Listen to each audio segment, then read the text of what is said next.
Assalamualaikum warahmatullahi wabarakatuh dan salam sejahtera kepada semua pelajar dan pendengar. Okey, kali ini kita akan bincangkan pula bagaimana kita satu lagi cara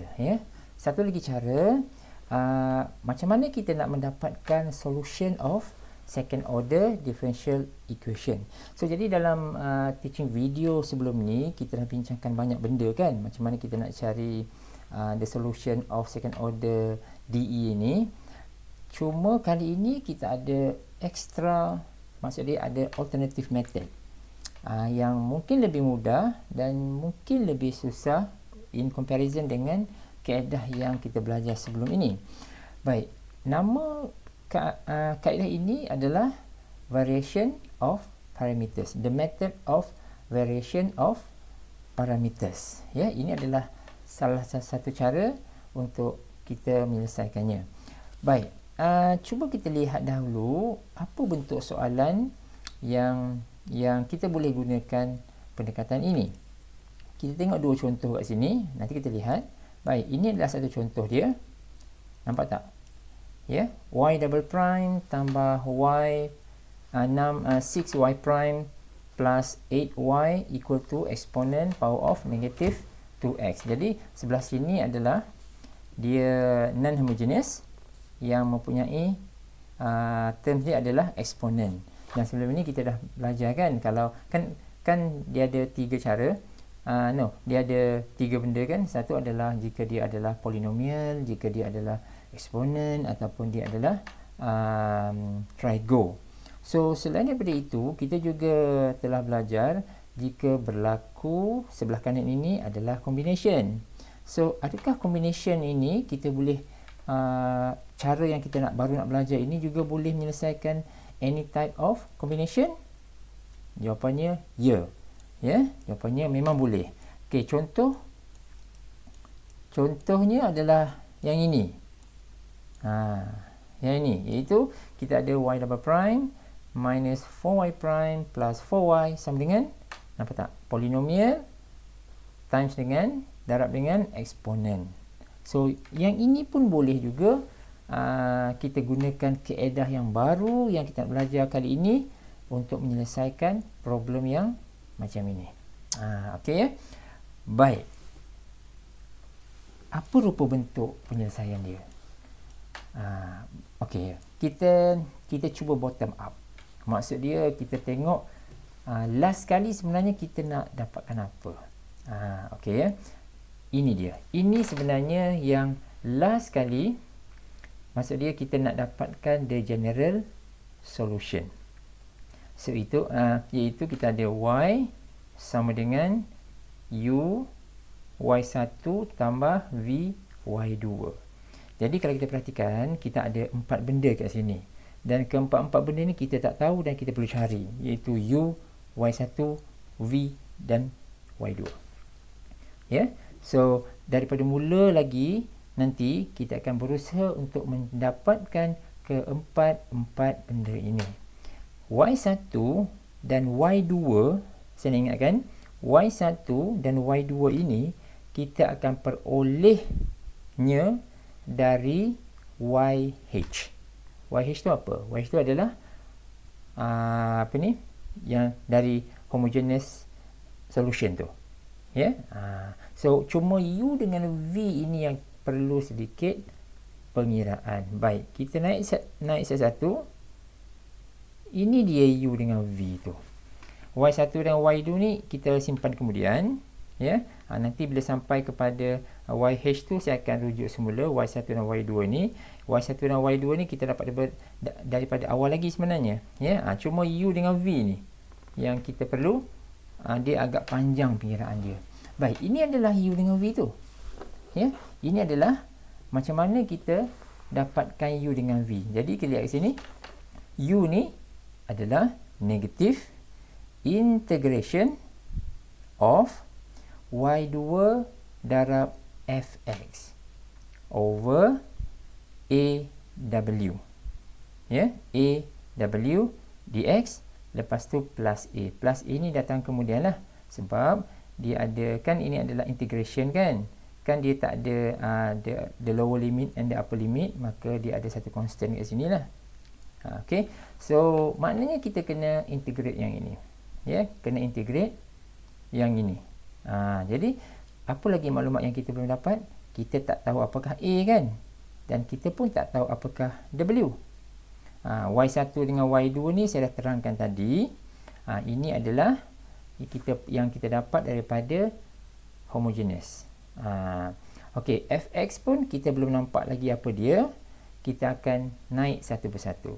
Okey, now saya nak terangkan apakah W. W adalah yang ini. Ini dia W, iaitu Wronskian. Ya, W ni adalah Wronskian, ditakrifkan sebagai determinant, penentu, determinant bagi keempat-empat fungsi ini. Jadi apa dia bendanya? Dia adalah Y1, Y2, derivative of Y1 dan derivative of Y2. So jadi kita dapat 1, 2, 3, 4, maka kita kena dapatkan dia punya determinant. So harap masih ingat lagi, ya, still remember determinant of 2 by 2. Jadi kena apply kan dekat situ. Ini baru dapat W. Jadi yang dekat atas ni, yang ini, inilah dia dari mana kita perolehi Y1 dan Y2. Jadi maknanya kita mula-mula bila dapat soalan, kita kena dapatkan homogeneous solution, ya, YH lah. Ya. Jadi dari YH ini kita susun elok-elok sehingga kita akan nampak A ni constant kan, A dengan B ni constant, Y1 dan Y2 ni kita akan dapat lihat.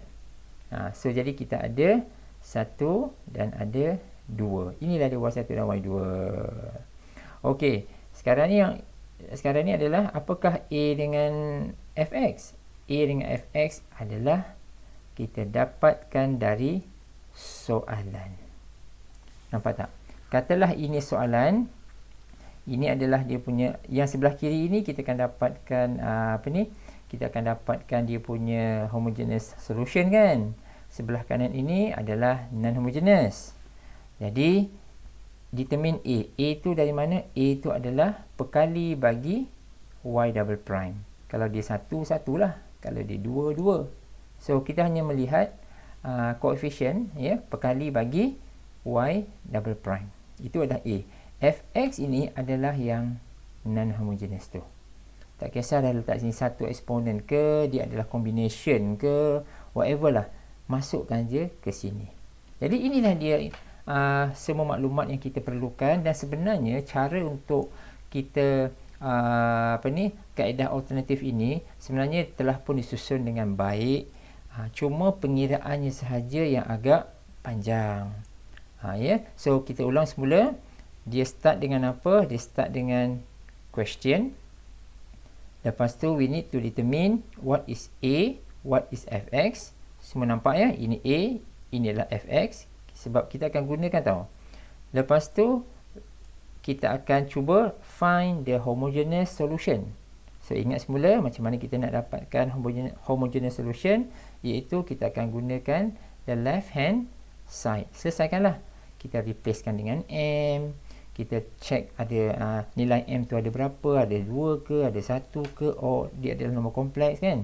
So benda macam tu lah. Then once kita dah dapat homogeneous solution, we need to determine the Y1 dan Y2. Letaknya kat sini. Dan once kita dah dapat nilai Y1 dan Y2, maka kita start mengira Wronskian. Wronskian itu adalah determinant. Determinant of what? Determinant of Y1, Y2, Y1 prime, Y2 prime. The derivative of Y1 and Y2. Lepas tu bila kita dah dapat Wronskian W tu, kita masukkan pula ke dalam rumus ini. Kena integrate lah. Integrate Y, ni ada negatif integrate Y2 darab Fx bahagi dengan A Wronskian. Dan V pula adalah Y1 Fx bahagikan dengan A Wronskian. Ya. Tapi jangan risau, sebab somehow sebelum kita hendak integratekan yang ini, kita kebiasaannya kita boleh simplify benda ini. So jadi jangan risau sangat. Once kita dah simplifykan yang ini, sebenarnya integration tu akan jadi function yang ringkas, yang mudah. Bila dah dapat semua ini, baru kita plug in dalam last kali punya general solution punya form, iaitu u y1 plus v y2. Okay, so itu adalah dia punya prosedur dia, structure dia macam mana nak buat. So kita lihat kepada dua contoh lah, ya. Saya terangkan dua contoh kat sini, ya. Yang ini kamu boleh lihat kemudian. Saya just nak tunjukkan aja macam nak buat. Okay, let's say ini adalah dia punya soalan. Okay, ini adalah soalan dia. Jadi kita tahu bila dalam soalan ini, sebelah kanan ini dia bukan kosong, dia adalah maka dia merupakan non-homogeneous. Yeah. So now we determine what is A, what is fx. A adalah perkali bagi y double prime kan, di sini. Maka dia adalah 1. Fx adalah yang non-homogeneous tu. Kita ambil saja semua ni. Inilah. Ya, ini adalah fx. Okey, job done. Fasa 1 dah selesai. Nombor 2, kita kena dapatkan homogeneous solution, YH. Jadi ini yang saya sebutkan tadi tu. Kena replace dengan M dan sebagainya kan. Jadi kalau kamu cuba, kita akan dapat two different M values. Ada -4 dan -2. Jadi kita gunakan, so kita pilih bentuk yang sesuai dengan nilai M yang ada. Kita susun semula, maka kita akan dapat bentuk ini. Jadi perhatikan mana y1 dan y2 tersebut. Ini adalah y1. Ya, iaitu eksponen -4x. Ini adalah y2, iaitu -2x. Ini mungkin boleh terbalik, ya. Kalau kamu susun -2 tu pada A, dia jadi sinilah. Kalau kamu susun -4 ni dekat sini, pergi B, dia jadi B lah. So it depends pada apa yang kita tulis. Cuma saya nak highlightkan y1 dekat inilah y1 dia. Ini adalah y2 dia. Okey, bila kita dah tentukan y1 dan y2, tugas ketiga kita adalah untuk dapatkan Wronskian. Wronskian adalah penentu, ini adalah Wronskian dia. So Wronskian ni, kalau kamu tengok, yang ini adalah y1. Ini adalah y2. Ini adalah derivative of y1. Ini adalah derivative of y2. Jadi saya dah buat sedikit pengiraan kat sini. Yang ini, ya. Ini adalah pengiraan dia. y1 prime, y2 prime. So kita isikan sahaja di dalam di dalam sini, dan kita pun start mengira. Ya, kita kena calculate lah. Ini adalah dia punya determinant. Kamu boleh lihat, ya. So once kita buat dan sebagainya, kita simplifykan yang mana-mana patut. Last kali Wronskian punya value punya punya ungkapan dia adalah ini, 2 eksponen -6x. So jadi kita akan dapatkan satu persatu. Even kalau kamu perhatikan, walaupun kita berdepan dengan determinant, tapi normally dia akan end up dengan benda-benda biasa je sebenarnya. Ya, cuma jangan salah buatlah kat sini. Ya, so jangan lupa macam mana nak buat determinant of 2/2. Jadi now kita dah dapatkan Wronskian. Bila dah dapatkan Wronskian, maka kita masuk kepada peringkat yang kedua last, iaitu nak dapatkan U dan juga V. So inilah dia, tuan-tuan dan puan-puan, macam mana kita nak dapatkan U dan juga dan juga V. Somehow kita kena integrate lah. Ya, ada negatif, ya, untuk U. So kita kena integrate. Gunakan rumus tadi tu. Kalau saya tengok semula kat sini, dia ada macam ni tau. Ini y2 fx a w. Just follow sahaja yang ini. Ya, follow sahaja yang ini. Isikan apakah y2, apakah fx, apakah a, apakah w. Isikan siap-siap dan kita integrate. Cumanya sebelum kita nak integrate tu, sebenarnya kita boleh simplify. Jadi, cuba lihat elok-elok kat sini. Kita dah isi kat sini kan? Dah isi semua kat sini. Cuba tengok proses dia. Proses dia membolehkan kita buat simplification. Okay. So, nampak ni ada A kan? A itu adalah constant kan? So, jadi last kali kita akan dapat yang ini. Minus 1/4 exponent 2x plus A. Jadi, dengan menggunakan approach yang sama, kita akan cuba dapatkan V. Ya, yeah? So, ini saya tak tunjukkan habis. Cuma jawapan bagi V adalah 1/2x plus B. So, since kita dah dapat semua maklumat, then kita just plug in dalam sini. Masukkan je lah semua sekali. Okay. Masukkan U, masukkan Y1, masukkan V, masukkan Y2. Then try to simplify as cuba simplifikan setakat yang boleh. Jadi kalau kita susun elok-elok yang ni kan, so kita akan dapat jawapan dalam bentuk yang saya tulis ini. Okay ya. So yang ini mohon cuba ya. So now we go to our next question. 2 soalan sahaja. Ini adalah contoh apabila berlaku combination. Yang ni ya. Maksud dia kita ada polinomial darabkan dengan eksponen. So macam ni. Baik, proses dia masih seperti contoh sebelum ini. We need to determine what is A, what is fx. Ini sangat mudah. A adalah 1. Dekat sini A ya. A adalah 1. Fx adalah, ambillah semua ni. Semua ni. Okey, inilah fx. Now we go to find the homogeneous solution, YH. So, jadi, yang ni saya tunjuk je lah ya. Kamu boleh tengok ya yang ni. Ini cara kita nak dapatkan YH. Rupanya dia hanya ada satu nilai M sahaja. Maka we choose the correct form. Ini adalah bentuk dia. Daripada bentuk ini, kita susun semula sebab kita perlu mengenal pasti Y1 dan juga Y2. So, ini adalah Y1, ini adalah Y2. Cuba lihat Y2 ni. Y2 ni adalah X eksponen 2X tau. Jangan ambil eksponen 2X. Jangan ambil eksponen 2X saja. Dia ada X kat sini. So, now kita dah tahu apakah Y1 dan Y2. Next, kita kena kira Wronskian. So, buatlah satu persatu. Okay guys, yang ni ya.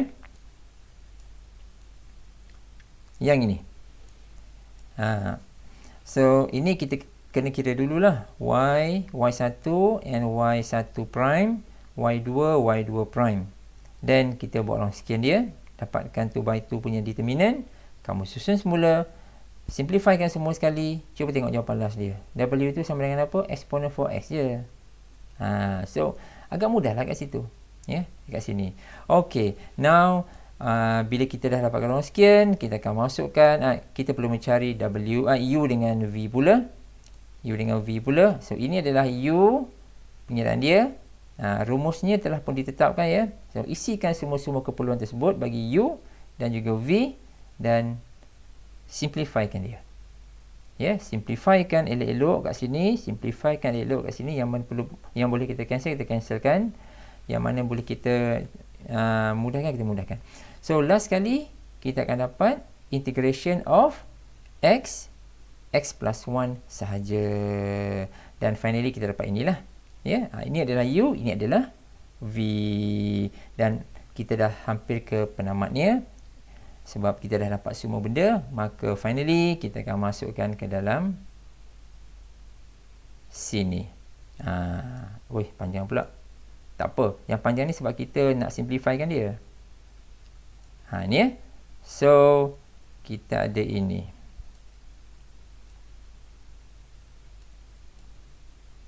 Okay guys.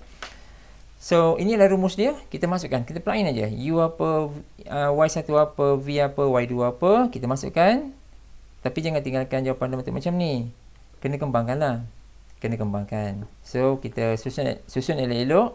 Dan pastikan kita buat yang terbaik untuk simplification. Jadi, dalam contoh ini, jawapannya adalah seperti berikut or equivalent. So macam itulah. Okay guys, so saya rasa saya stop dulu video teaching video untuk kali ini. Kita akan sambung ke video yang akan datang.